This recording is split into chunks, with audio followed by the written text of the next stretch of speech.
لا تقلق، كن سعيد، لا للحرب فقط السلام. كان يضل لام الناس في التجمعات والساحات ويغني لهم ويكذب عليهم. هو كان عارف روحه باللي ايامه اصبحت معدوده كرئيس. هذا السيد كانت العلاقه تاعه مع البوليزاريو وابراهيم غالي والنظام الجزائري علاقه قويه جدا. غادي نوريكم الفيديو تاعه مع ابراهيم غالي الارهابي تاع منظمه البوليزاريو.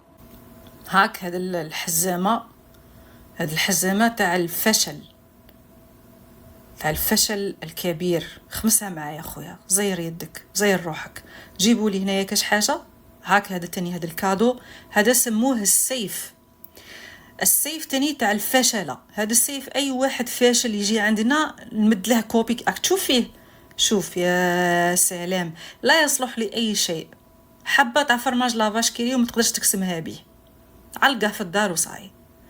مدها للمدام. هاك استنى ندخلها لك في هذا باش يبان حاجه كبيره. شد، برافو عليك. هاك غادي تفرح بزاف المدام. حطها في الصالون. كي تدور مع الديكتاتوريين هذا ما يجي. كاين واحد الفيديوهات تاع الميمز راهم بداو ينتشروا في وسائل التواصل الاجتماعي على ترامب وتبون. بغيت نوريكم واحد منهم.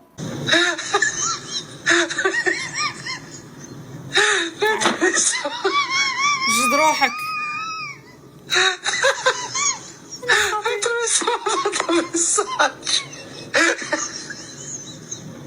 ترامب عطاكم مهله. هو عطى مهله لهذا الرئيس الفنزويلي وعطى مهله لتبون وشنقريحه ولا جينيرو باش يبدو مفاوضات حقيقيه للسلام مع المغرب. المده فاتت وما درتوا والو. الوغ ما تقعدوش تبكوا من بعدها وكان يصوتي عليكم كيما هاك وتلقوه مريح في الشومبره تاعكم. وما تعيا تحاول تلقى حل مع الروس ودعم الصينيين، ولكن إذا قرر ترامب أنك ستسقط فسوف تسقط. شوفوا هذا الفيديو لزيارة للوفد الصيني غير البارح، حطتها القناة الروسية آرتي.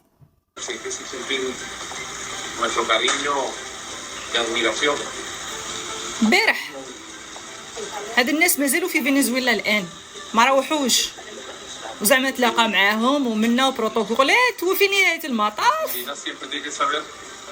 طفرت فيه. وهذا طبعا هو الفيديو التاريخي لتبون مع مادورو عند زيارة الأخير للجزائر. شوفوا تبون واش قال.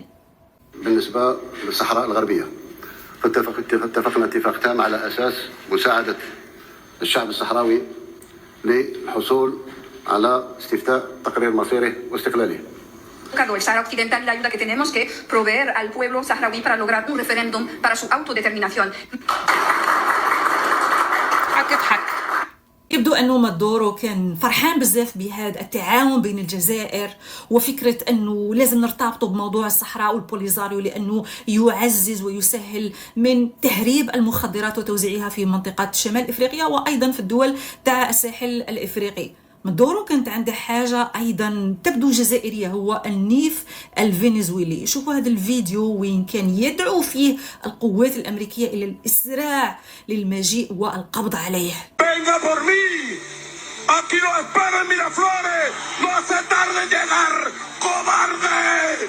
ويمكن النيف هذا تاع مادورو الذي يشبه النيف الجزائري هو اللي خلى خديجة بن قنا وحفيظ دراجي يعلقوا تعليقات غريبة جدا بعد عملية الاعتقال، رغم أنه السيد متورط في عملية تهريب مخدرات وغسيل أموال مثبتة في حقه. شوفوا خديجة بن قنا واش قالت لك: المطلوب الآن إغلاق الأمم المتحدة. الأمم المتحدة قاعد تغلق وكل هيئاتها بما فيها منظمة العدل الدولية وكل الهيئات الإقليمية المماثلة في انتظار أن يعلن ترامب الأحكام العرفية في العالم ويمنع التجول في أرجاء المعمورة.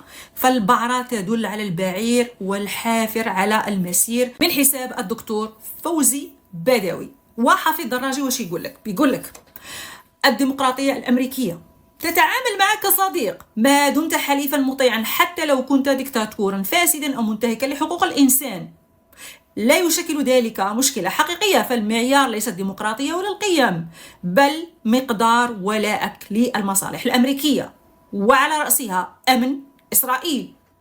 لكن ما إن تفكر في الخروج عن هذا الخط أو تحاول اتخاذ قرار سيادي مستقل حتى تتحول من حليف إلى عدو، حينها تبدأ لغة العقوبات والحصار الجوي والبحري وتجميد الأصول وربما التدخل المباشر وصولا إلى إسقاط النظام أو محاصرة الدولة ونهب خيراتها تحت ذرائع شتى. وفي هذا السياق يقدم نيكولاس مادورو اليوم في الخطاب الأمريكي بوصفه مجرما، لا لشيء إلا لأنه رفض الانصياع للإدارة الأمريكية وتجرأ على تحدي إدارة واشنطن. أما التهم فهي جاهزة دائما، تفصل حسب الحاجة السياسية لا حسب مبادئ العدالة. هذا حفيظ دراجي، هذا الضجيج العابر تاع حفيظ دراجي وخديجة بن قنا هو مجرد ضجيج بأوامر من الديوان الأميري في قطر، امتصاص للصدمة. ايماجينو كو هادو يديروا بكائيات على واحد ديكتاتور قمعي تاجر مخدرات. ايماجينو واش يقدروا يكتبوا إذا سقط النظام في الجزائر، تبون والجنرالات واش يقدروا هادو يكتبوا. هذا الضربة القاضية للديكتاتورية وللقمع وللإجرام ولتجار المخدرات قاسية جدا على ناس كما حفيظ دراجي وخديجة بن قنا والنظام القطري.